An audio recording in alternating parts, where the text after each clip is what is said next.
Chapter 17. Sniffer update at Newshound. Sitting ringside as the great debate begins. MacDowell versus Stillman. Room is packed. Suspense mounting. Duncan's vain hope that Aiden would arrive in the nick of time and make some grand announcement about the hijack blog didn't materialize. None of the Wallaces were in the room for the debate, so maybe they were all working on the problem, including Emma. He appreciated that, but he wished they'd hurry. Elizabeth Stillman sat in the back of the room looking regal as always. When her gaze fell on him, he expected to feel a chill wind blowing his way, but her expression was neutral. Maybe Howard had told her that Duncan appeared to be innocent. That would be helpful. A second lectern had been brought in so that he and Kate could each have one from which to speak, or to hide behind in his case if angry howlers started throwing things.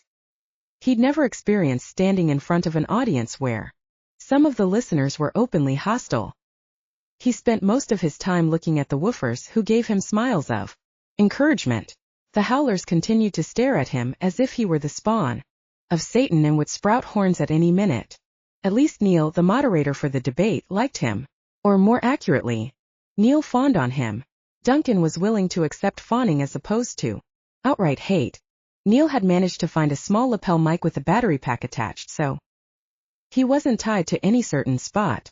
As the crowd settled, he paced in front of the audience, making cute little jokes with those in the front row, which included Angela Sapworthy tapping away on her netbook. No doubt Angela was sending those jokes out on Sniffer, because Neil's mic was on. His comments and knowing chuckles also were broadcast throughout the room, whether the audience cared to hear them or not. He preened and strutted like a cock of the walk. After Duncan had that negative thought, he chastised himself for it. Neil was an ally, but bloody hell, the war had a narcissistic streak a mile wide.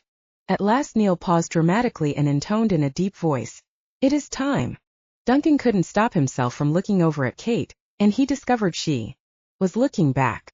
He could read her expression perfectly, and he was sure she could read his. For one sparkling moment they were in complete agreement once. Again Neil was a first-class jackass. Then Kate glanced away, ending the brief flash of mutual disgust with Neil.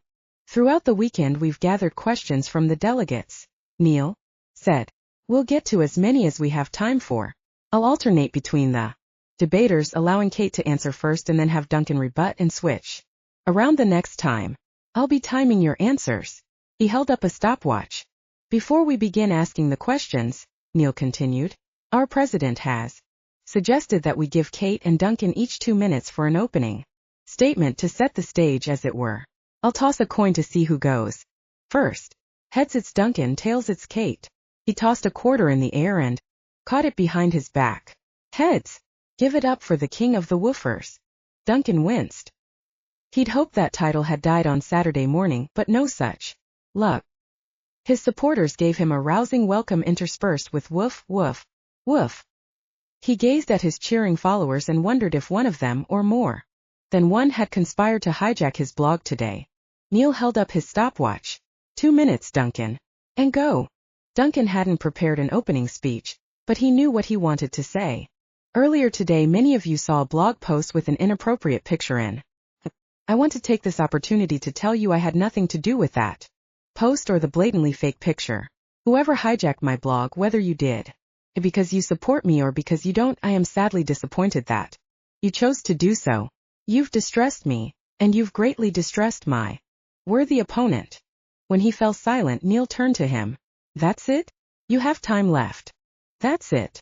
Neil shrugged. "Then next up is Kate. You have 2 minutes, Kate. And go." She cleared her throat. "Duncan would have you believe that he's innocent in this business of the blog post, but I have good reason to believe that he's not." Duncan knew he shouldn't look at her while she tore him to shreds, but it was like watching a train wreck. He couldn't turn away. She gripped the lectern so hard her knuckles and the tips of her fingers were white. He remembered kissing those sweet fingers, and regret burned in him like lava. Her voice rang out, clear despite the way she was trembling.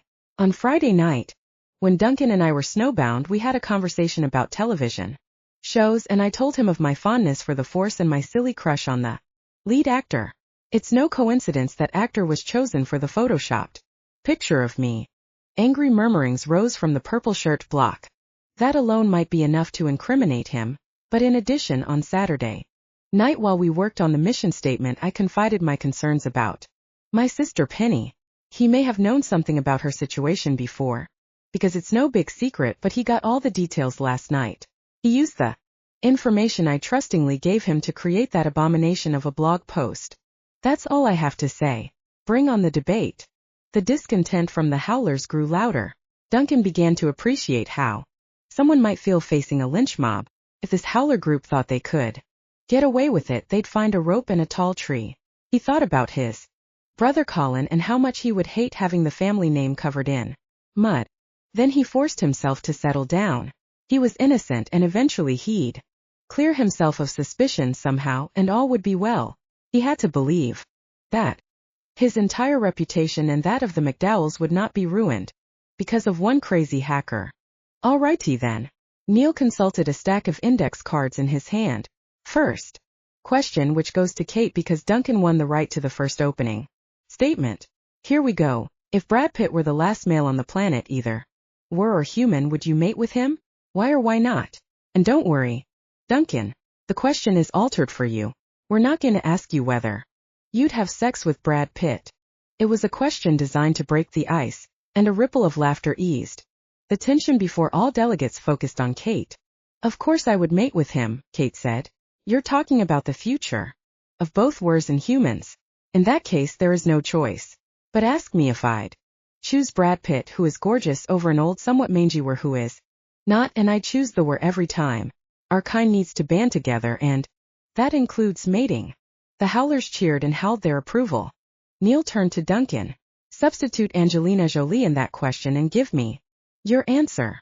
I doubt there's a male alive, wer or human, who hasn't at some point fantasized about having sex with Angelina Jolie. And if she's the only female, then, as Kate said, the future of our species as well as humans is at stake. We have to help each other repopulate the world, which is an interesting thought because we'd be doing so in partnership with humans. What a different world that would be. But not better, called out a howler. How do you know? Responded a woofer. That challenge was answered by shouted insults from the howlers and corresponding jeers from the woofers. Neil tried to quiet them, but he didn't have the kind of personality that could handle a rowdy group. Duncan finally decided he'd had enough of the chaos. It was really Neil's job to control it, so Duncan decided he'd have to take over Neil's job for a moment. Stepping out from behind the lectern, he closed the distance separating them. Neil's eyes widened as Duncan reached over and unclipped the mic from Neil's lapel. It was still attached to the battery pack, so he and Neil were linked together, but that couldn't be helped. Silence. Duncan's command, delivered with his strong Scottish brogue, sounded like the battle cry of a warrior. Even Neil jerked in surprise, and silence descended on the group. Now, Duncan pitched his voice low on purpose. Kate Stillman has labored for months, along with her grandmother Elizabeth Stillman, to plan this historic meeting of wers from around the world. You would think that we would all be grateful to be here and would want to take full advantage of the opportunity. You would think that we would refrain from wasting our valuable time in Colorado by squabbling like children. However, he surveyed the audience. Neil cleared his throat and leaned over to speak into the mic Duncan still held in his hand. Let's try it again, shall we? That suggestion was greeted with a smattering of applause. With one last survey of the group, Duncan gave Neil his small mic and returned to the lectern. Not long ago he'd been nervous about the possibility of mob rule, but something had shifted in him, and now he'd be damned if he'd let that crowd run the show. Kate had put her heart and soul into this event, and she deserved to have it turn out better than the circus it had become. Next question, Neil said. And this one goes first to Duncan. Although human mating is not common, it has taken place. Half-bloods are among us. They mate with wers, they still have a 50% or better chance of producing wer children. If they mate with a human, that percentage goes down. Logically, isn't it possible that, with interbreeding, the wer strain could eventually die out? Yes, I suppose it's possible. Duncan knew that wouldn't be a popular answer with his woofers. That's where our mission statement comes in. And to be honest, that's where dating sites like Fuhrervermer can help. We do need wers to mate with other wers, provided it's a love match. We can encourage that. But please, let's not forbid Wers to marry the humans they've fallen in love with. Neil nodded and turned to Kate. Your rebuttal? I think Duncan has made my point for me. There are far more humans in the world than Wers. The more we accept Wers mating with humans, the more it will happen, and the more half-bloods will be born, then quarter-bloods, and so on. It may take hundreds of years, but eventually the Wers strain will die out and we will have lost everything. But what about Wers like your sister Penny? Neil asked. Would you deny her the love of her life? Kate flushed and lifted her chin. Was that question on your cards, Neil? As the moderator, I have the privilege of inserting questions of my own, and this seemed the perfect opportunity to do so. Duncan's fist clenched. He longed to plant it right in the middle of Neil's smug smile. The bastard had planned the order of the questions precisely so he could put Kate on the spot. Kate straightened her shoulders and looked Neil in the eye. If my sister had never met Tom Rivers, she might have mated with a Wer instead. The more we encourage Wers to become intimately involved with humans, the more likely these conflicts will arise. Why not encourage Wer mating instead? The Wer population still provides plenty of mates to choose from, but if we continue to mate with humans, that will change. Neil paced in front of the audience, grandstanding as usual. With all due respect, Kate, you haven't answered the question. Would you deny your sister the love of her life? Kate took a deep breath. I don't believe in that concept. Duncan blinked in astonishment. Truly she did not? He went back over their brief conversation about it. She'd said that she liked him for believing that lovers were destined for each other, but she hadn't mentioned her opposite view on the subject. It made sense if she was determined to stamp out human mating. She couldn't let a silly thing like destiny interfere with that campaign. I thought you might say that, Neil said. In the interests of hearing the whole story, I've asked Penny to speak on the subject. No. Kate went white. Then she whirled toward Duncan, her blue eyes blazing. You knew about this, didn't you? No, lass, I did not. His heart ached for her. I don't believe you. I think you and Neil cooked this up as a stunt to win the debate for the woofers. No, he didn't, Kate. A tall, striking blonde with shoulder-length hair walked down the center aisle toward them. She wore a black jersey dress, 4-inch black heels, and simple gold jewelry. I only spoke with Neil. Duncan could easily see why Penelope Stillman had been the first choice to take over from Elizabeth. She carried herself like a leader, and intelligence gleamed in her hazel eyes. Kate would make a fine pack alpha, but another 10 years of seasoning would give her the kind of confidence Penny had now. Oh, Penny. Kate's voice shook as she came out from behind the lectern and went to her sister. It's so good to see you. Penny opened her arms and the two sisters exchanged a fierce hug. Anyone watching would know they hadn't been together in a long time, and despite their differences, they were devoted to each other. Duncan was so engrossed in the reunion that he didn't immediately notice that Angela Sapworthy had motioned her camera crew over so they could film the whole thing. He could interfere, but that might create more problems than it would solve. As Kate and Penny drew apart, each of them wiping their eyes, Neil moved in. I believe you wanted to add something to this discussion, Penny. I do want to add something. She glanced over at Duncan. But first I want to denounce that Wer. She pointed an accusing finger in his direction. His unscrupulous behavior dishonors all of us. My sister would never go against her principles. I don't agree with them, but I've never once questioned her loyalty to her beliefs. Nor have I, Duncan said quietly. He doubted it mattered what he said, but he refused to stand there mutely, as if he'd done something wrong. Where the bloody hell were the Wallaces? Penny turned to Kate. Mind if I borrow your spot for a few minutes? Kate shook her head, her eyes still teary. Duncan longed to walk over and gather Kate into his arms.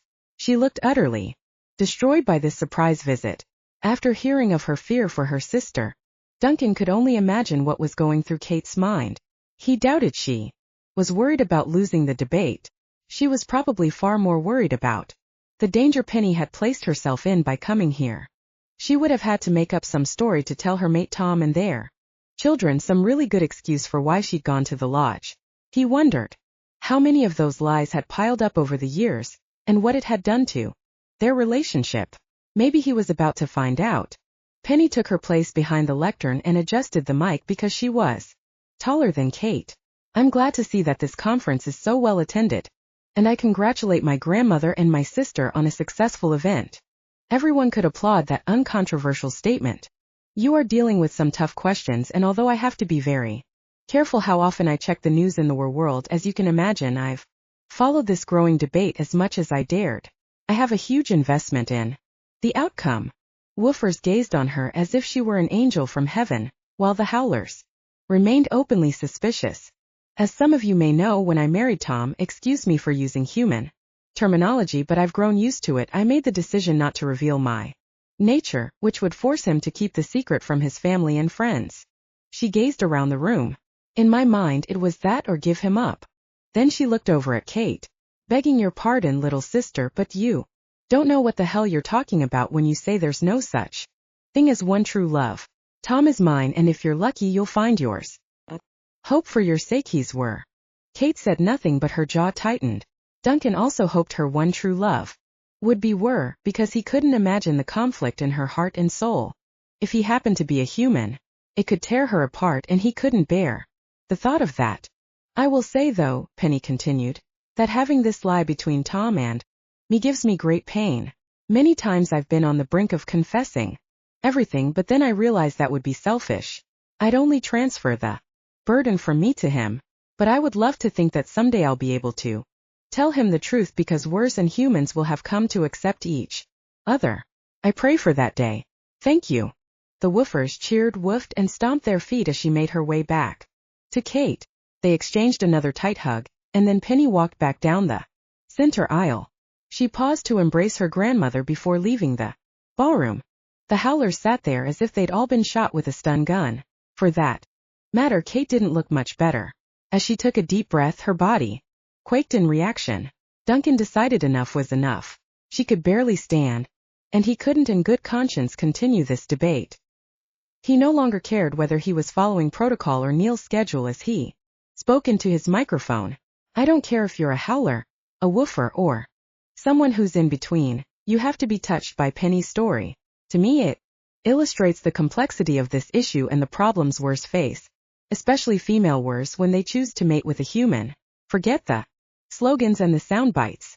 We need to go back to the drawing board and brainstorm real-life solutions, not just concepts that sound good on a blog or in a book. Kate walked back to her lectern and spoke into her mic. Does that mean you're conceding this debate? She was one plucky lass, all right. You can't concede, Neil said. From my perspective, Penny's touching story put you way ahead of Kate. Duncan shook his head. No, it did not. That's what I just tried to say. This issue is not as simple as I've made it sound, or as simple as Kate's made it sound, for that matter. Let's lay down our weapons and just talk to each other. But we still have time left. Neil waved his stack of index cards. We still have questions. I'm sure everyone would like Kate to respond to her sister's heartfelt plea for openness and sharing. I'm sure. I concede. Duncan turned to her. I concede because I have nothing more to say until I've considered the matter more thoroughly. The debate victory is yours, milady. He hadn't meant to add that last endearment, but she tugged at his heart as she struggled to cover her vulnerability with righteous indignation. Her blue gaze challenged his. You're not deliberately taking a fall, are you? He lied with a clear conscience. No. Because if you think that surrendering in this debate will make up for that blog, you're sadly mistaken. I know it won't. He was afraid nothing would. She might listen to the Wallaces if they came up with proof that he wasn't guilty.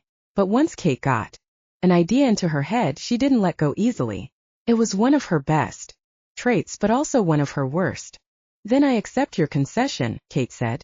Any howlers who care to come are invited up to my suite for a victory celebration. She gathered up her notes and started down the aisle, trailed by Heidi and a group of wers in purple shirts. Elizabeth stood. At first Duncan thought she might go with Kate, but instead she walked up the side of the room toward the front row and took a seat. A few other delegates left, but most of the woofers stayed in the room. Duncan didn't have a suite to invite them to, so he was about to suggest buying a round of drinks in the bar. Before he did that, the Wallace contingent arrived through a door at the front of the room, the same one where Duncan had intercepted Kate earlier when he'd hoped to have her listen to his story.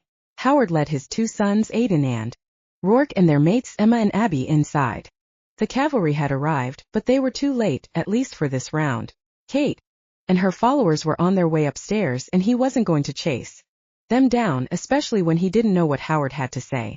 He and Aidan might have found nothing at all. Elizabeth came to join the group at the front of the room too. "What's going on, Howard?" she said. "Looks like you have the whole family here." She smiled at Rourke and Abby. "Good to see you too. I've been so busy we've barely talked." Abby smiled back. "No worries. We've been well taken care of." Howard gestured to Aidan.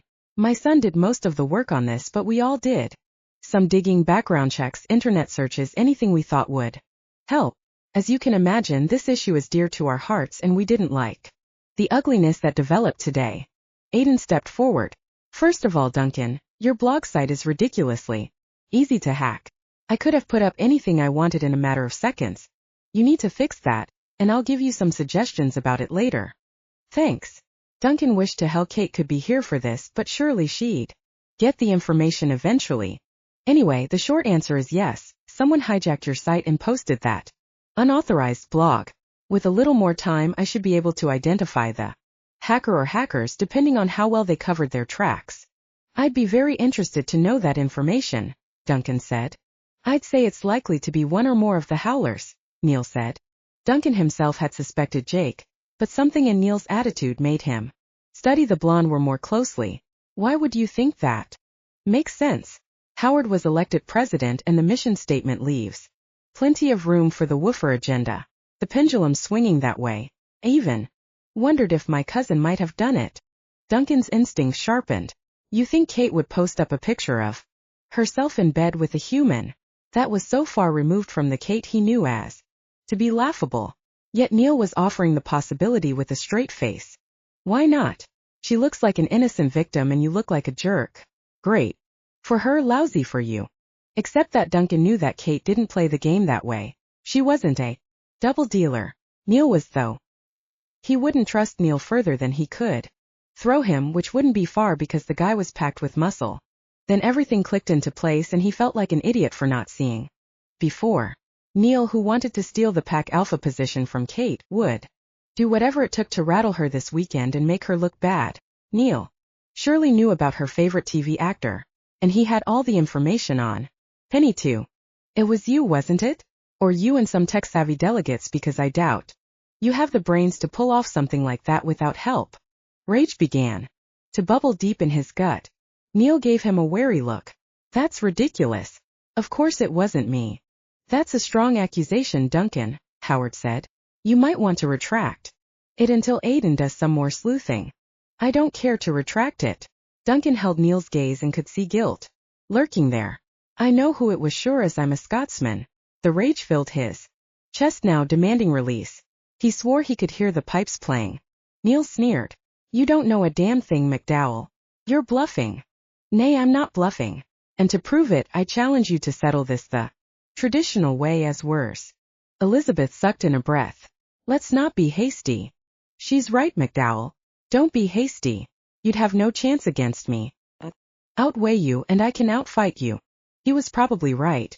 Duncan was a lover, not a fighter, and he could well get beaten to a pulp. But the blood of brave Highlanders ran hot in his veins. By all that was holy, he would be Kate's champion and defend her honor, whether she wanted him to or not. He faced Neil and imagined all those ancestors standing behind him, urging him on. "Meet me outside in 15 minutes. Chapter 18. Werecon 2012. Wolf Fight. Exclusive report for Werewolf Celebrity Watch by Angela Sapworthy. Denver. A stunning development took place Sunday afternoon following the scheduled debate between HOWL leader Kate Stillman and WOOF leader Duncan MacDowell. MacDowell accused Kate's cousin Neil of hijacking his blog and posting the incriminating picture of Kate in bed with a well-known TV actor. Neil, great-nephew of Pack Alpha Elizabeth Stillman, denies the charge. Security expert and certified hunk Aidan Wallace is hot on the trail of the culprit, but MacDowell refuses to wait for confirmation. He's challenged Neil to a traditional battle were. This reporter expected philosophical battles this weekend, but she had no idea that the fight would become physical. Pack Alpha Elizabeth is understandably concerned about potential bloodshed and the effect on Werecon 2012's reputation as a peaceful venue. I've known Neil all his life, she said. And he's been a fighter all his life. He's big and he's brutal. I think Duncan MacDowell made a tactical error. He should have engaged Neil in a battle of wits. For another viewpoint, this reporter caught up with Nadia Henderson, a young but confident leader for the Henderson Pack in Chicago and Duncan's fellow council member. I haven't known Duncan MacDowell long, but while serving with him on the council I've been impressed with his intelligence and creativity. Never did believe he was responsible for that terrible blog. But I can't speak to his fighting skills.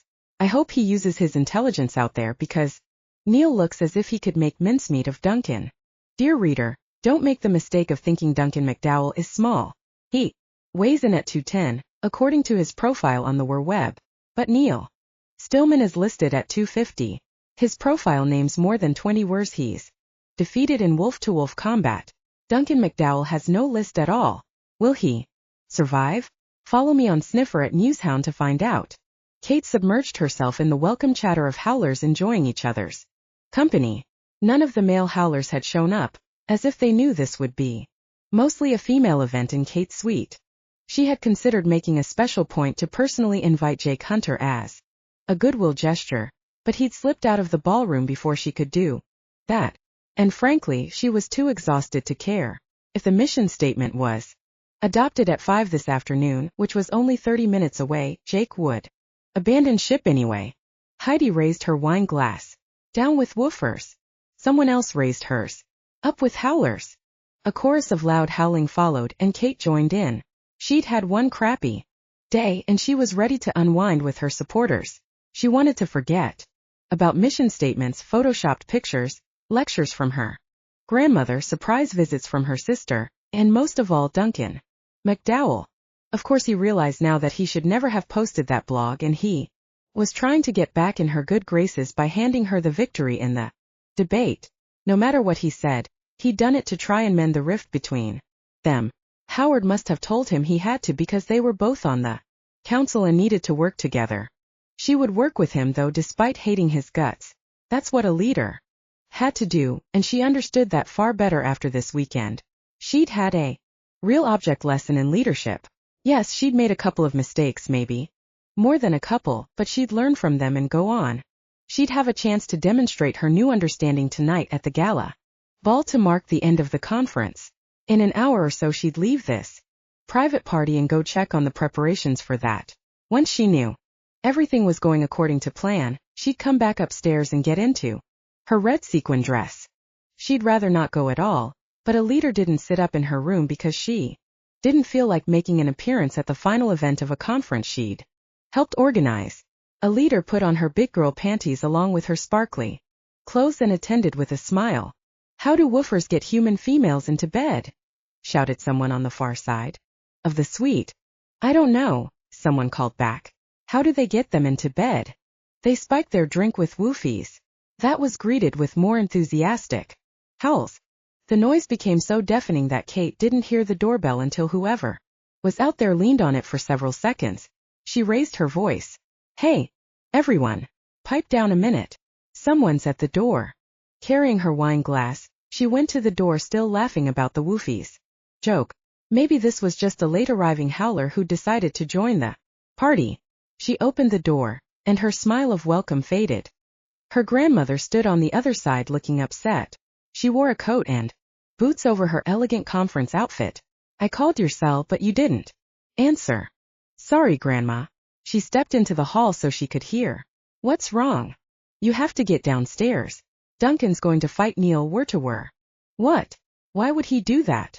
She tried to make sense of her grandmother's hurried explanation.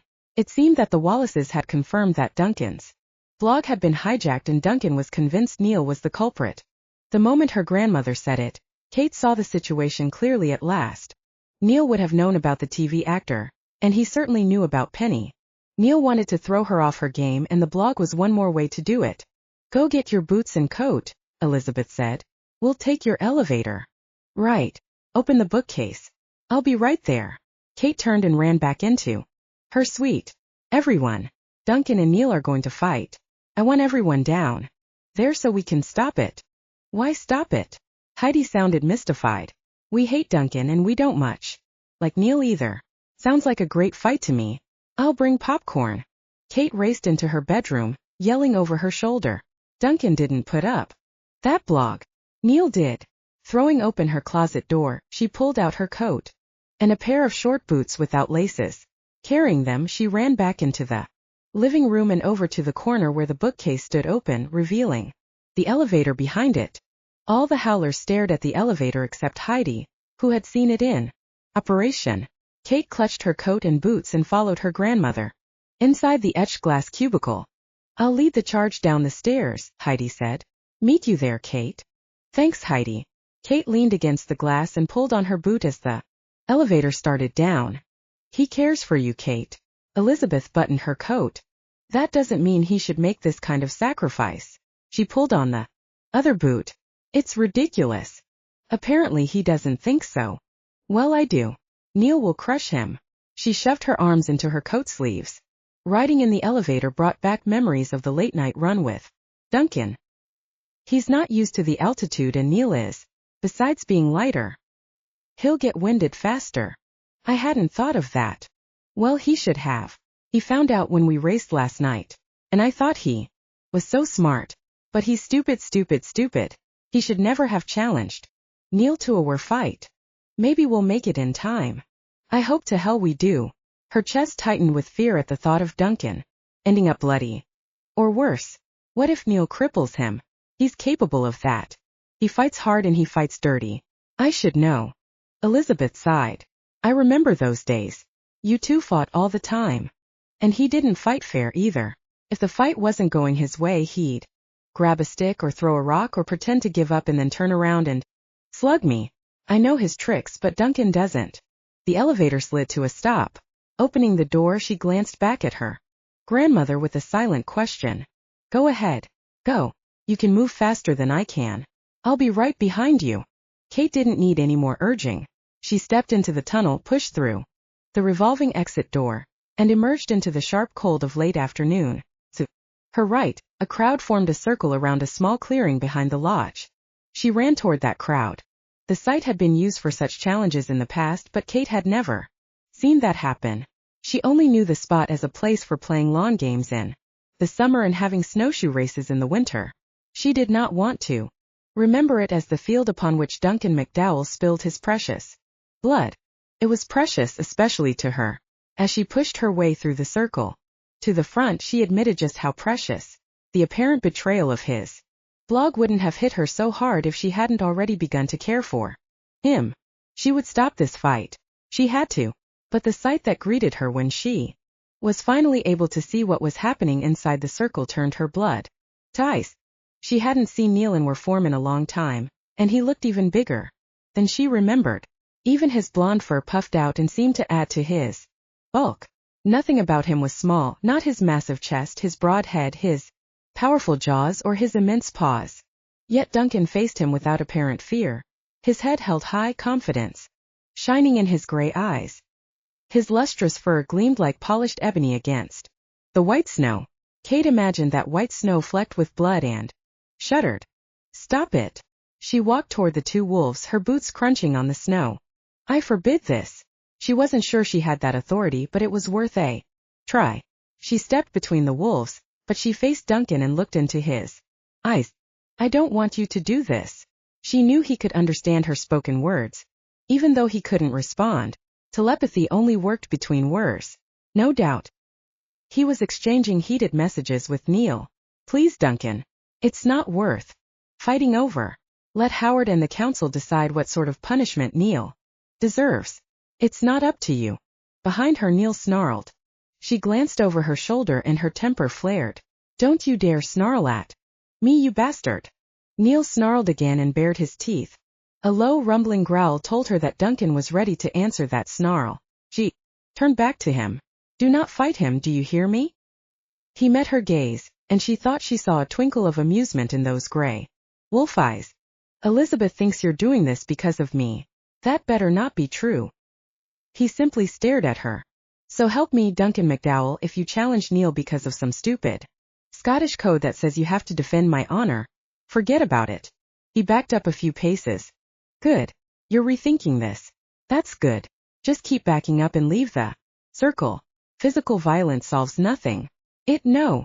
Too late she realized he'd only backed away so that he could dodge around her. Turning quickly, she watched in horror as he launched himself at Neil. Damn. You Duncan. I'll never forgive you for this. He gave no sign that he'd hurt her. The battle was on. Snarling, tumbling, struggling to use his sharp teeth, Duncan knocked his opponent down in a spray of white. Hands pulled her away from the arena and into the protection of the crowd. She didn't bother to find out who had done that. All her attention was locked on the blonde and the black wolves as she began pleading silently for Duncan to find the strength and the stamina to survive this fight. No, she wanted more than survival for him. If she couldn't stop him from fighting, then he had to win. Balling her hands into fists, she sent every bit of energy she possessed hurtling toward the black wolf with a heart bigger than she'd ever given him credit for. But after that first lunge, when he'd been lucky enough to catch Neil slightly off balance, the fight went all Neil's way. The blonde wolf surged to his feet and threw all his weight at Duncan, who went sprawling. He bounced back up, but Neil hit him again, this time pinning him to the ground. Kate's nails dug into her palms as Neil strained his neck to reach a tendon in Duncan's back leg. Woofers yelled encouragement to their leader, begging him to throw off his attacker and escape those powerful jaws. Even a few howlers joined in. Instead, Duncan went limp. Kate cried out, begging him to fight back. Neil momentarily lost his balance when Duncan stopped resisting him, and in a lightning move, Duncan scrambled out from under the big wolf and leaped on his back, his jaws clamping down on his neck. Yes, use your brains, not your brawn. Kate's pulse hammered as she recognized that Duncan was doing exactly that. Woofers roared their approval of the clever move, but their joy was short-lived. Neil threw Duncan off his back with apparent ease, sending the black wolf to the ground again. This time he didn't get up quite fast enough, and Neil was on him immediately, still going for the crippling hold on his back leg. As Neil's jaws inched closer to that vulnerable spot, Kate started forward. She had to keep Duncan safe. Had to. But strong arms restrained her. She fought them as she watched in horror. Neil opened his jaws. Drawing on some unseen reservoir of strength, Duncan wrenched free at the last minute and rolled. He came to his feet, snarling, fangs bared. And there was something different about his stance this time. Kate looked on in amazement as Duncan hunched his shoulders. A low, menacing growl rumbled in his chest, and he seemed to take on more bulk. He was no taller, no broader, and yet she sensed the pride of his ancestors in every line of his body. So this was how a Scottish Highlander had faced the British Army. A shiver ran down her spine. The two wolves circled, never taking their eyes off each other. Neil was still the bigger wolf and undoubtedly the stronger wolf. But Duncan was the braver wolf. A hush fell over the crowd as if they too saw that the contest was no longer lopsided. What Duncan lacked in size and strength he made up for in valor. His eyes seemed to flash fire as he circled and circled again. The low growl sounded once more, and then he struck, sinking his fangs into Neil's throat with such speed that the big wolf failed to dodge away in time. With a howl of rage, he tried to shake off his foe. Duncan held on. Neil tossed his head and slammed the black wolf to the snow. Duncan held on. He held on as Neil rolled and tumbled, leaving drops of blood in his wake and smashing Duncan's body to the ground over and over. At last, Neil lay on his side, panting as if he'd given up. Duncan braced himself above him, head down, still gripping his opponent's throat. The blood didn't gush from the wound, which meant the jugular had not been pierced. But if Duncan chose to, he could easily do it now. With a wail of distress, Elizabeth ran into the center of the circle, arms outstretched in supplication. Slowly, Duncan unclamped those powerful jaws and stepped back. "Thank you," Elizabeth said as she knelt in the snow beside Neil. "I can't let you kill him." With one last glance at Neil, Duncan turned his back and started to walk away. In that instant, the blonde wolf leaped to his feet, knocking Elizabeth over as he launched his big body into the air and drove Duncan to the ground. Kate rushed to help her grandmother. "Stop him," she cried. "The fight's over." He surrendered. But Duncan had already squirmed out from under that crushing weight and both Wers were on their feet, circling once again. No one seemed inclined to get In the middle of wolves locked in a life-and-death struggle. Kate pulled Elizabeth back to the shelter of the crowd. Her grandmother's gaze followed Neil. He used my compassion. He used me. Disbelief laced her words. As he's used you all along. But Kate couldn't waste words or thought on Neil. She was too busy praying for Duncan. Incredibly, he was still on his feet. But so was Neil. He might be bleeding, but he stalked Duncan with deadly purpose. Duncan's flanks heaved from trying to breathe at this elevation. He was a courageous but he was in a battle where the odds were stacked against him. Then one of his woofers began to chant woof woof woof. The rest picked it up, filling the air with support for their leader. Kate could see the effect on Duncan as the weariness left his body. She joined in chanting with all her might woof woof woof. Next to her, Elizabeth did the same. Kate glanced over at Heidi across the circle and Heidi followed her lead. Soon all the howlers added their voices to those of the woofers. Then Kate realized Howard had arrived along with his family. They began chanting with the rest. She spotted Knox, Giselle, Nadia, and even Jake. Duncan had given them all a cause to support regardless of allegiances. They believed in honesty and fair play. The noise was deafening, and Neil paused as if confused by the racket. That encouraged the crowd even more as the cry of woof, woof, woof rose into the cold mountain air. Neil's haunches bunched as if to spring at Duncan. Duncan coiled his body, preparing for the assault. Woof, woof, woof. The chant rolled in waves around the circle, as if weaving a net of protection for the black wolf with the valiant heart. Neil's gaze darted from Duncan to the shouting crowd, as if he wasn't sure where his enemy lay. At last, with a snarl, he ran straight toward the crowd, which scattered to let him pass. He ran up the ski slope as if yearning to put distance between him and the endless chanting. Soon he was no more than a small smudge against the white snow of the ski run.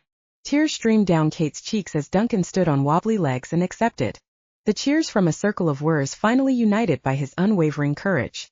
She started forward as his gaze met hers. She saw the warning there, noticed the slight shake of his head. He was telling her not to come to him. Whether that was for his sake or hers, she couldn't know. Turning away from her, he walked unsteadily out of the ring. Elizabeth came up beside her. You didn't go after him. Why not? Kate swallowed the tears lodged in her throat. Because he didn't want me to. Chapter 19. Werecon 2012. Solidarity here, then gone. Exclusive report for Werewolf Celebrity World by Angela Sapworthy. Denver. In a small clearing behind Stillman Lodge, Duncan MacDowell became a hero today. For the first time since the conference began, woofers and howlers joined forces in support of MacDowell's courageous battle with suspected hacker Neil Stillman. Dear readers, the atmosphere was thrilling. This reporter had goosebumps. Alas, the sense of cooperation didn't last long. Delegates returned to the lodge and discovered that the mission statement crafted by MacDowell and Kate Stillman has passed. That news was cheered by some and booed by others. Supporters of the mission statement seem evenly split between howlers and woofers, as are the detractors. Middle-of-the-road delegates and compromisers like Howard Wallace think the mission statement is fine, commented former howler supporter Jake Hunter. But you know what happens when you stand in the middle of the road? You get run over by both sides.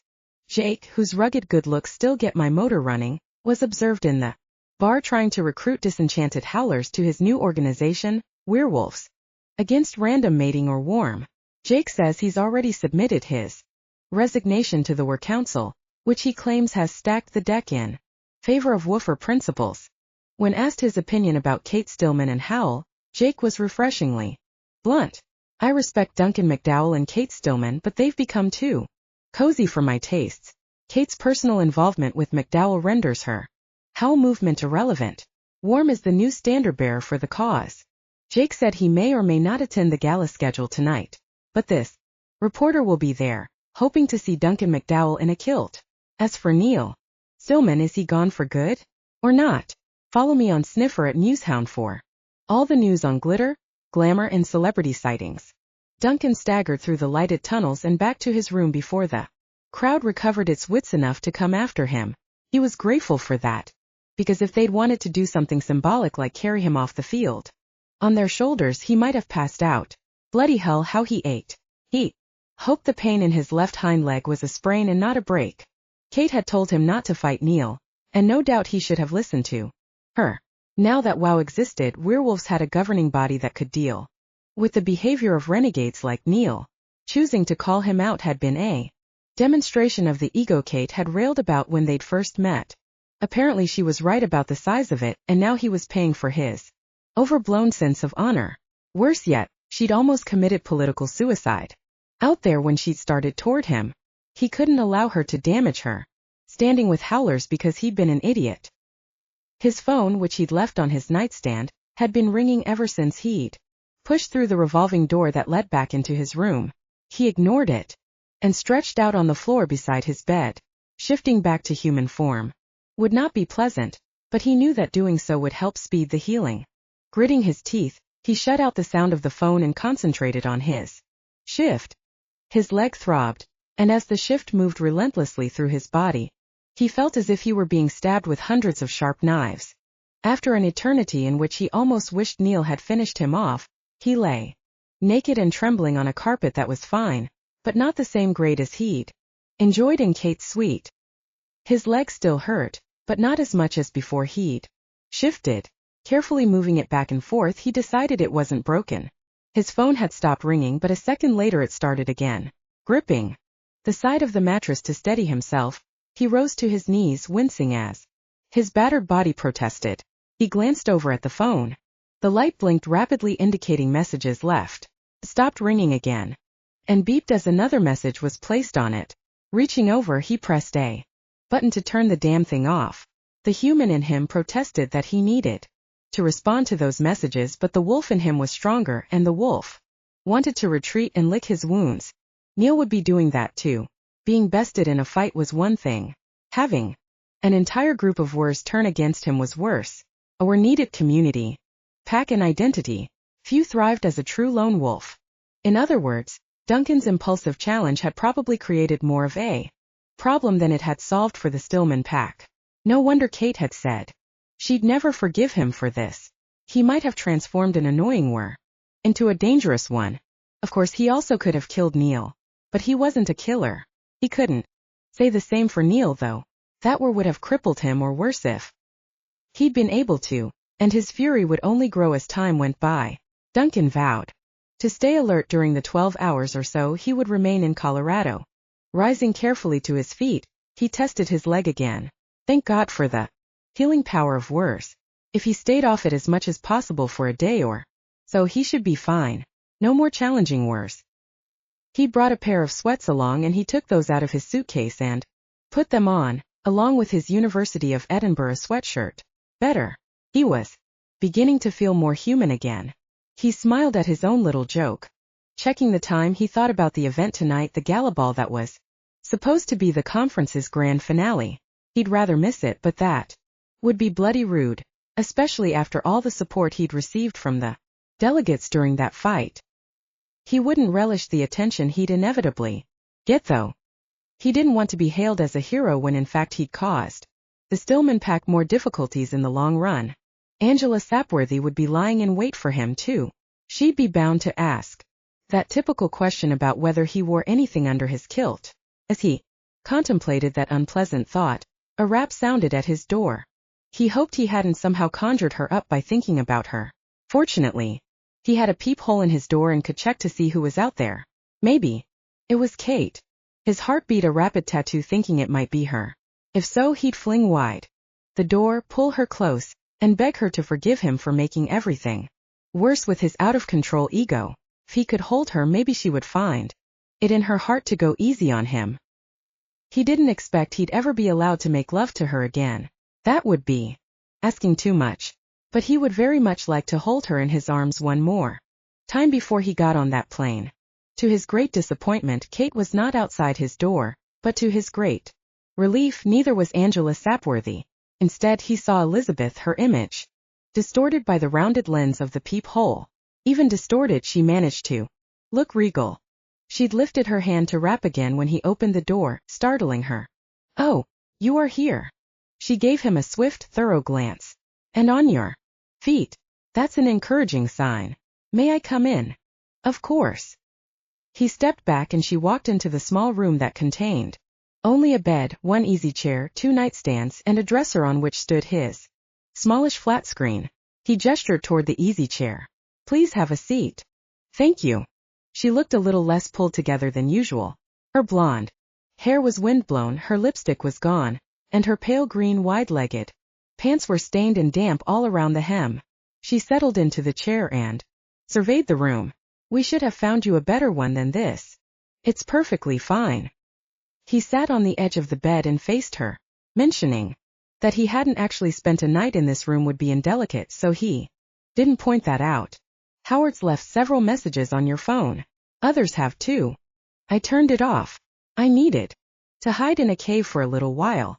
My mate used to need that too after a trying experience of some sort or another, often because of me. She gazed into the distance with a faint smile as if remembering. I remembered that and almost didn't come, but I had to. Why is that? I wanted to apologize, she said, and to make certain that you're not badly injured. I'm not, as you can see. A little soreness in one leg. I'll be fine. I'm glad. But I'm the one who should be apologizing to you and Kate, and everyone in the Stillman pack. I shouldn't have challenged him.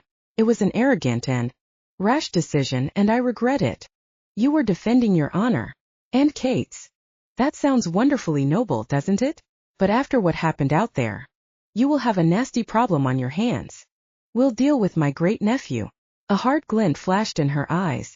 That's assuming he dares to come back. I'm afraid he will come back. He's not going to give up what he had here so easily.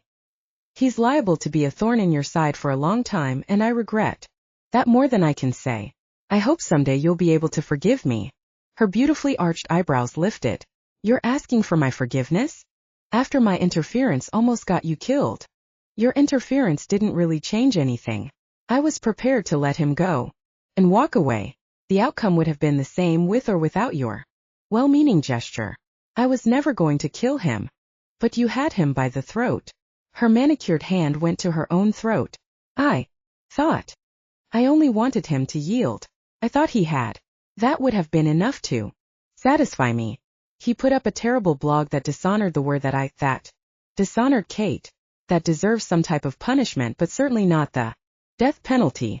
At least not in this century it doesn't. And he'd almost let something slip, something he'd barely acknowledged to himself. He hoped she wouldn't notice. Of course she did. Dishonored the word that you what, Duncan? What did you start to say? He looked away from those blue eyes that were eerily like Kate's.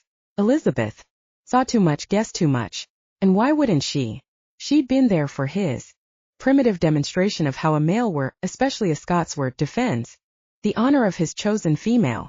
Except that Kate was not his chosen female. Or more precisely, he was not her chosen male. In addition to disagreeing with all he stood for, she'd quite rightly forbidden him to fight Neil. He'd done it anyway, and she'd said she'd never forgive him for that. True, she'd started toward him after the fight as if to make sure he was all right, but that had been pure reflex on her part, the action of a naturally compassionate If she'd had time to consider, she wouldn't have done it. I know you care for her, Elizabeth said gently. Of course I do. He met her understanding gaze. She's wonderful, but I don't have to tell you, do I? You've known her all her life, and I've known her for a weekend. He paused and shook his head. It feels like so much longer. Elizabeth smiled. It usually does when you fall in love. That sentence floated in the air between them as he tried to decide how he should respond. He should deny that he was in love with Kate, but Elizabeth wouldn't believe him if he did. So in the end, after a long pause, he let out a breath. Yes, I suppose so. She looked triumphant. What are you going to do about it? Not much to do, is there? We don't see eye to eye on much of anything. And then I go and complicate her life by fighting her cousin. I'm sure she can hardly wait to get rid of me. Oh, and that's another thing. I'll hire a cab to go back to the airport in the morning in case you had any idea of asking her to be the chauffeur again. Elizabeth sighed and leaned back in the chair. Are you seriously planning to leave the country without telling her how you feel? He looked her straight in the eye. Yes, Elizabeth, that's exactly my plan. And I would greatly appreciate it if you would keep this entire conversation to yourself. She didn't like that answer. Her mouth flattened into a thin line. Do we have an understanding on that? Oh, I suppose. She gave him a frustrated glare. But it was all going so well at first. Obviously I couldn't control the weather, so that snowstorm was a bonus I hadn't counted on. But then you were forced to work together on the mission statement. I had such hopes. Hopes? He stared at her. He'd never guessed she'd had matchmaking in mind. What sort of hopes? The minute that online rivalry developed between you two, I saw the way she perked up. She hasn't been that involved with a male were in her entire adult life. Is that so? He enjoyed hearing that, but he was still digesting the information that Elizabeth had intended to promote a romance between Kate and him. Elizabeth leaned forward into her subject now. You see, I adore her, but she can be a bit rigid. Really? I hadn't noticed. She laughed. That's exactly what I mean. You don't let her take herself too seriously. And you don't agree with her at every turn. You force her to consider the other side of the question once in a while. She needs that desperately, especially if she's going to lead this pack one day. Elizabeth, thank you for saying those things, but have you thought about how a relationship with me would affect her standing with the Howlers? They'd accuse her of fraternizing with the enemy. They might have before the fight, but you won a lot of hearts out there. You might be surprised how her followers would react. Besides, she can always say she's acting as a check and balance on your actions, just as I believe you'd be on hers. It would keep each of you from going to extremes. You really think I could have that kind of effect on her? She nodded. I do. You must think I have great powers of persuasion. In a way, your persuasive powers are what I might call supercharged. That made him grin. Supercharged powers of persuasion. Can I quote you on that? Of course not. I only say it because she's in love with you too. His chest tightened. I think you're wrong. No, I'm not. I've seen the way she is with some of the wers she's dated. Watching them together has been as exciting as watching paint dry. But with you two, sparks are flying everywhere. Because half the time she hates my guts. No, she doesn't. Can't you tell that she loves matching wits with you? He wanted to believe what Elizabeth was saying, but she hadn't considered all the facts. Maybe she used to, but less than an hour ago she said if I fought Neil she'd never forgive me. And I fought him. So there you have it. Oh, for heaven's sake. She would have said anything to stop you from getting hurt because she loves you. You can't take that comment seriously. I don't know. She sounded bloody serious to me. Elizabeth blew out an impatient breath and stood. All right, let me put it this way. Duncan stood too. If you don't tell her how you feel before you leave the country, then I'll never forgive you. And unlike Kate, I mean that sincerely. She gave him a penetrating look before turning toward the door. See you at the ball. I hope. You're wearing your kilt. I will be wearing it. Good. She opened the door and glanced over at him. That will help your cause. Not many females can resist a handsome wear in a kilt. Then she left, closing the door behind her. Duncan stood quite still after she left, but his brain was spinning. She'd known Kate for a hell of a lot longer than he had, so he couldn't simply dismiss what she'd said. But if Kate loved him, wouldn't he know it? What if Elizabeth was wrong, and he laid his heart at Kate's feet, and she stomped all over it? But what if Elizabeth was right, and he left for Scotland tomorrow without telling Kate that he loved her? That seemed like the greater risk. The first would be humiliating and he'd go home with his heart torn to bits, but at least he would have tried. With the second, he could live the rest of his life regretting what he hadn't done. That left the issue of when and how to talk to her. They'd have no privacy at the ball, and besides, she might snub him at first. After all, he'd warned her off when she'd tried to comfort him on the field of battle. He'd done it for her own good, but she might not have realized that. And perhaps he wasn't the best judge of what was right for her.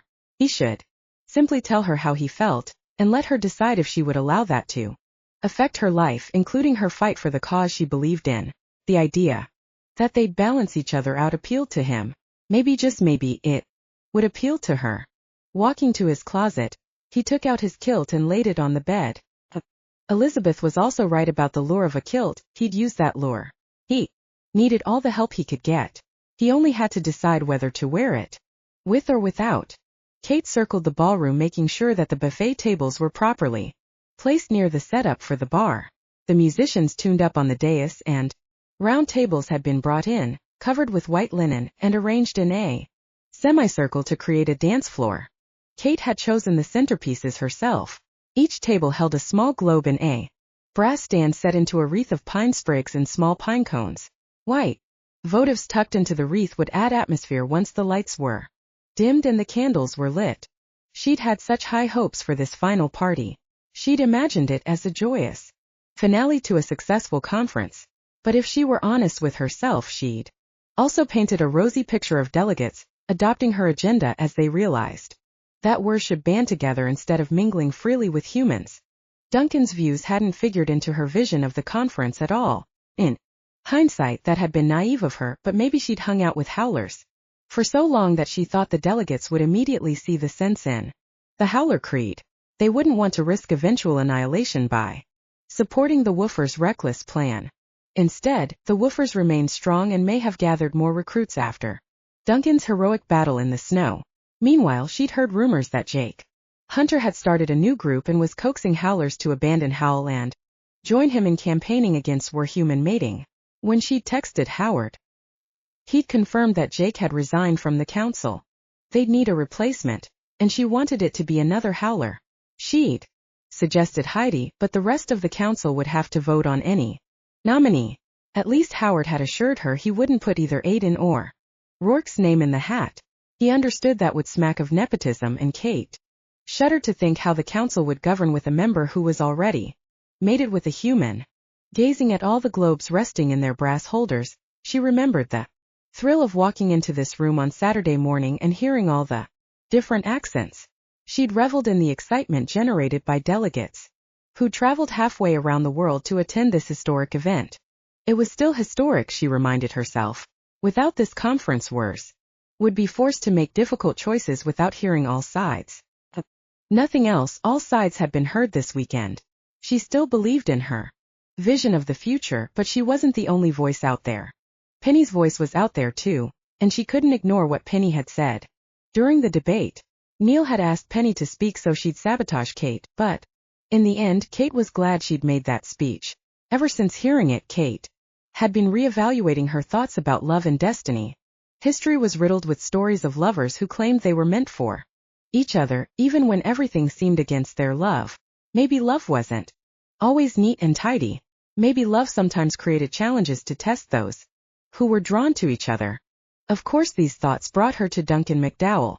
He might be WER, but he was almost as wrong for her as Tom was for Penny.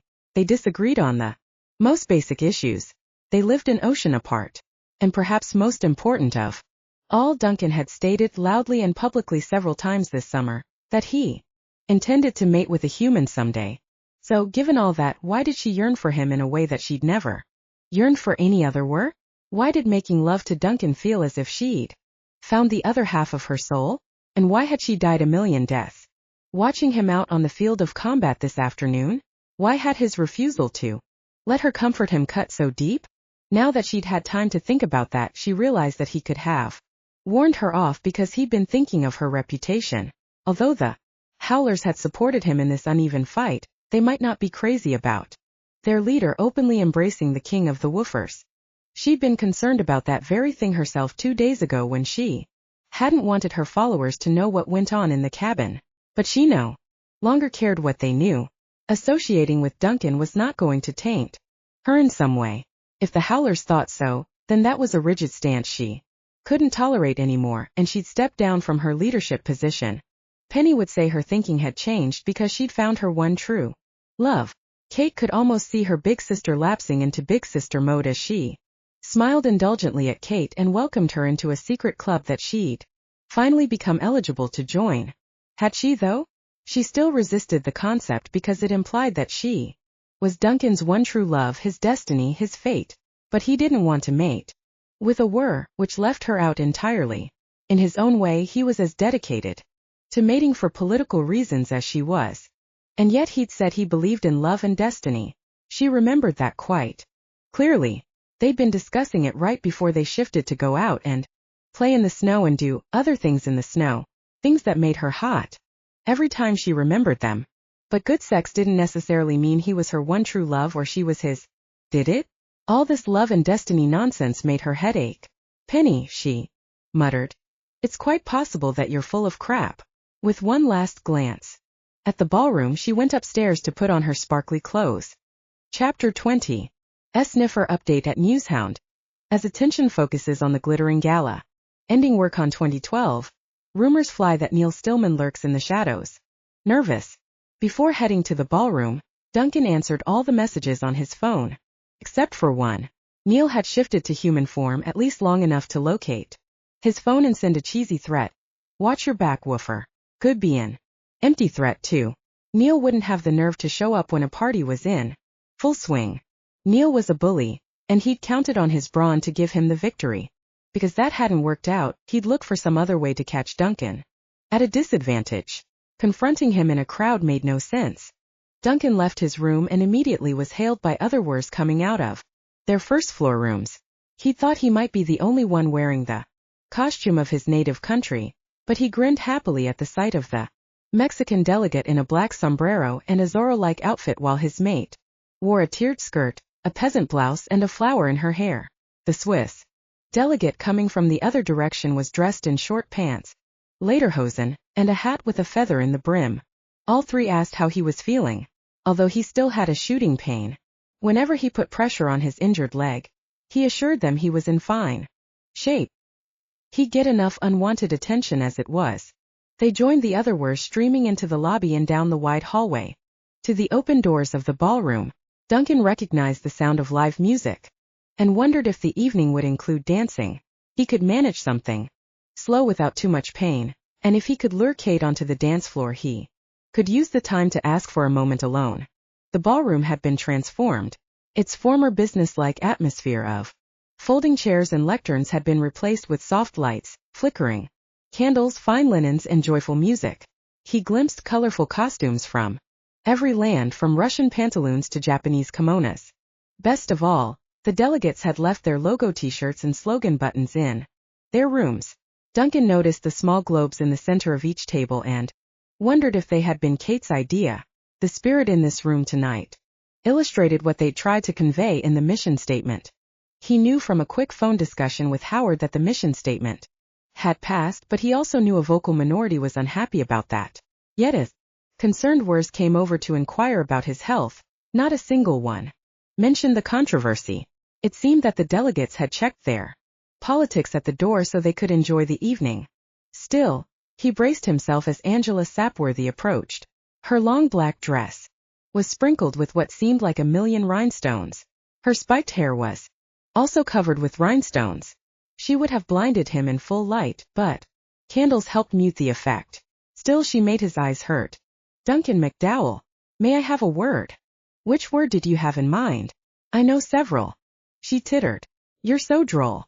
How about the word underwear? Do you know that word? I'm familiar with it. Is it a word that goes with kilt? Or not? She batted her glitter-covered eyelashes. He should have a good answer for this question after all these years, but he didn't, so he decided to stall. Depends on the occasion. What about this occasion? MacDowell, the Russian delegate who'd promised to buy him all the vodka he could drink, approached with a glass in each hand. He acted as if he had no idea he'd interrupted Angela's attempt at an interview. I decided Scotch would be your preference. He handed him one glass and kept the other. Tis. Duncan took the glass. Thank you. You know, I still can't pronounce your name. Doesn't matter. Call me Nick. Then thank you kindly, Nick. You're most welcome. To Werecon 2012.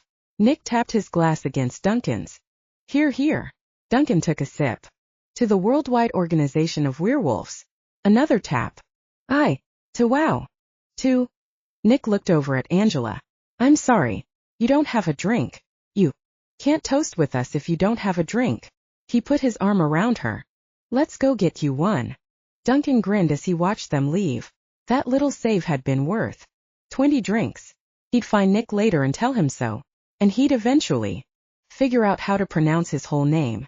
So far he'd seen no sign of Kate. He'd been searching the room ever since he'd walked in, but no luck so far. He continued to watch for her as he talked to delegates about everything except their political views. He heard funny stories of shifting mishaps and where jokes cropped up everywhere. He even heard one that started out 3 werewolves walked into a bar. He wanted to tell Kate about that. Where the devil was she? He desperately wanted to see her, but even beyond that, he needed to tell her something that was becoming more obvious the longer he stayed in this room. No matter what the future held, Wers would always require a gathering place that belonged to them alone.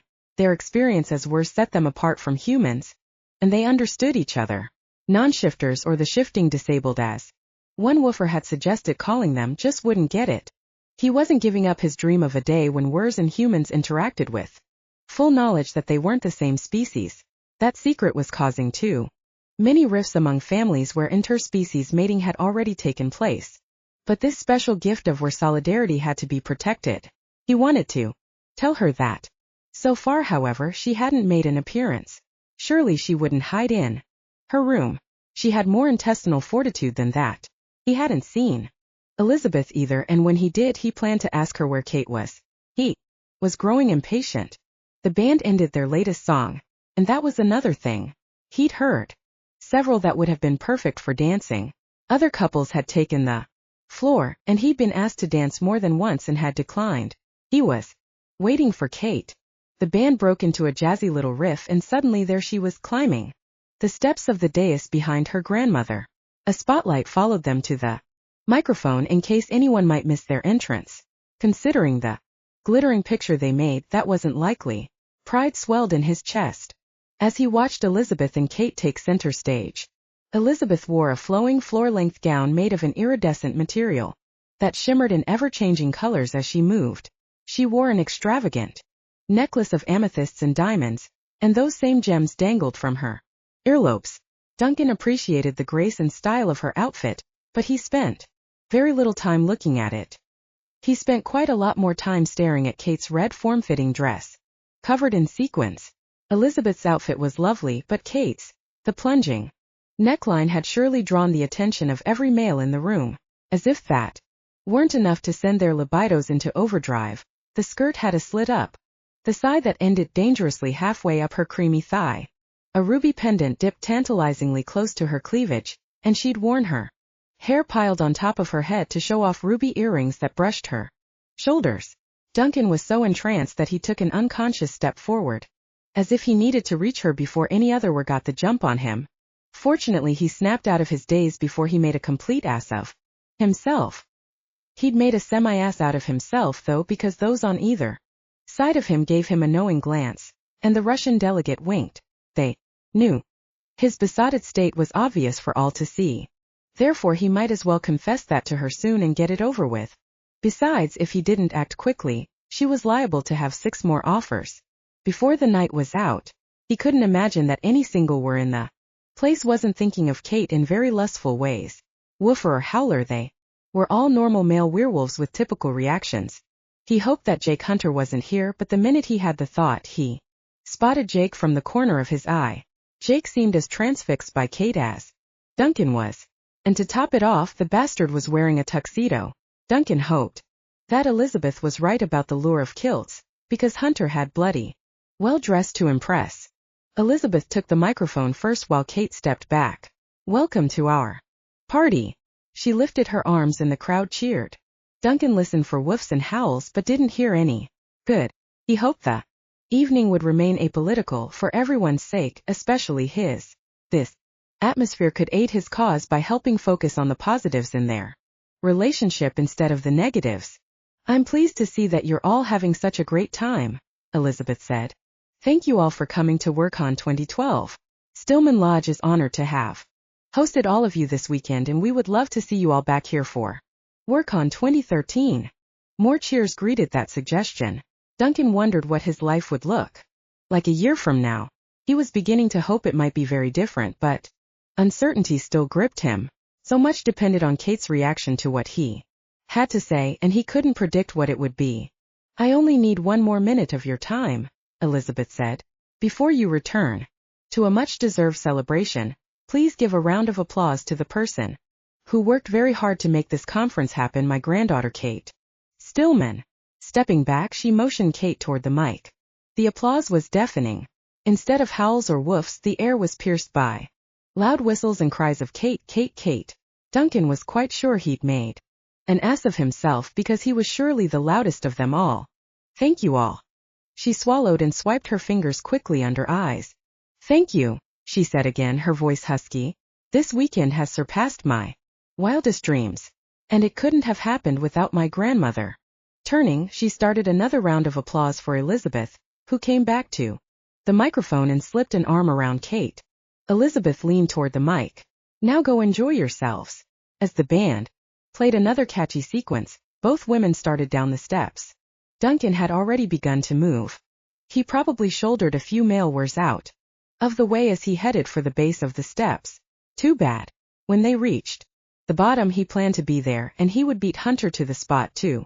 He made it just ahead of the Alaskan. Glancing back at him in triumph, Duncan turned toward the steps and offered his hand to Elizabeth. You look beautiful tonight, he said. Thank you. She eyed his kilt. You don't look so bad yourself. With a smile, she squeezed his hand and released it before stepping toward Jake. Mr. Hunter, I've heard so much about you this weekend, but we haven't had a chance to talk. How would you like to buy me a drink? Duncan made a quick mental note to thank her for that later, but right now he had to concentrate on Kate. He held out his hand to help her down the steps. He wasn't even sure she'd take it. But she did, her gaze locked with his as she descended the steps. Nice kilt. Woofer. His pulse leaped at the warm glow in her blue eyes. Nice dress, Howler. The band was playing a waltz. He would have preferred something a little less taxing, but he'd take it. Can you dance in it without causing a riot? Can you dance in your kilt without causing one? I couldn't say, lass. The sway of a kilt does tend to cause some excitement, as does the flash of a naked thigh. Then let's put on a show, milady. His idea of a quiet interlude was disappearing fast, but he couldn't resist the challenge in her eyes. She wanted to display their connection for all to see. He was done with protesting. She knew what she was doing. He'd been taught to waltz at a young age, and while it was very romantic, he wouldn't be allowed to mold her body to his as he'd hoped. Placing his palm in the small of her back and cupping her hand in his, he looked into her eyes. I love you. He hadn't meant to say that. Her lips parted as her breath caught. Way to throw off a girl's concentration, woofer. Sorry. Let's dance. He began to twirl her around the floor as he cursed his loose tongue. What a blunder that was. He'd meant to lead up to it, find a quiet time, a secluded spot. And that plan was in ashes. Is that it? She danced as beautifully as she did everything else. They moved together as if they'd been doing this for years. You blurt out that you love me and then we just waltz. I didn't mean to say it. Turned out his bad leg was only good for a couple of times around the floor. Now he winced every time he put his weight on it. Because you don't love me? Is it because I'm not a human? Is that it? Nay, I do love you, and I love that you were too. That's the best part. Which is ironic considering how I've been sounding off on the subject. But this wasn't how I bloody hell. I've made a mess of this. He sucked in a breath as pain sliced through his leg. Duncan, what's wrong with you? Are you hurting? It's nothing. It's not nothing. Your jaw is clenched and sweat is popping out on your forehead. Unless you really hate dancing with me, and after saying you love me, I doubt that, you have a problem. Just keep dancing. I don't want anyone to. Just keep going. But you're in pain. I can tell. I don't want them to know I'm injured. The fight caused too much commotion as it is. All right. Then I'll have to come up with a different reason why we've stopped dancing. I can't imagine what that would be. I can. Get ready because I'm about to stop. On 3. 1, 2, 3. Before he knew what she was about, she'd come to a halt and thrown her arms around his neck. Then she pressed her mouth against his. First he simply stood there in shock, unable to believe that she'd truly kissed him in front of the entire room full of delegates, including howlers and woofers. Kiss me back, she murmured as she continued to press her mouth to his. Or I'll look like a fool. Of course he didn't want that, so he wrapped her in his arms and got serious about this unexpected event. At first he was aware of the other dancers who had slowly stopped moving to stare at them, but as the heat of passion rose in He lost touch with his surroundings. The world disappeared and there was only Kate, the love of his life, herein. His arms as if she meant to stay there for a very long time. His arms tightened and he kissed her with all the tenderness in his heart, which turned out to be quite a bit. Once he started kissing her, he couldn't seem to stop. Eventually he became aware of someone tapping him on the shoulder. How annoying. He glanced up to tell the intruder to bugger off. The intruder turned out to be Elizabeth Stillman. I think you've made your point, she said with a smile. We all get it. Slowly he remembered where he was, but he didn't let go of Kate. Keeping one arm firmly around her waist, he turned to the group of curious onlookers. I suppose you're all wondering what this means. Knox Trevelyan was one of the bystanders, and he chuckled. We're all adults. Here, MacDowell. We have a pretty good idea what it means. Beside him, Kate stood up straighter and took a deep breath. It seems I've fallen in love with the king of the woofers. Duncan stared at her. You have? That's wonderful news, lass. She flashed him a smile. Yeah. Then she continued to address the crowd. If my followers want to kick me out, then I understand, but personally I don't think it would be such a bad thing if we had greater cooperation between the two groups. We could keep an eye on each other that way. Heidi stepped forward. I can't speak for all the howlers, but I don't see how anyone with a heart could help falling for Duncan MacDowell. I'm half in love with him myself. Kate laughed. Hey. Just kidding. Sort of. But most of us suspected you two had a thing for each other. I'm glad it's out in the open. I for one don't see a problem. Like you said, you'll keep an eye on each other. We're the opponents. Duncan glanced around at the group and was gratified to see heads nodding in agreement. Those of you who know Kate won't be worried that I'm going to convert her to my way of thinking. She has strong opinions and that won't change. He couldn't believe that she'd made his argument for him. But I can keep an eye on her.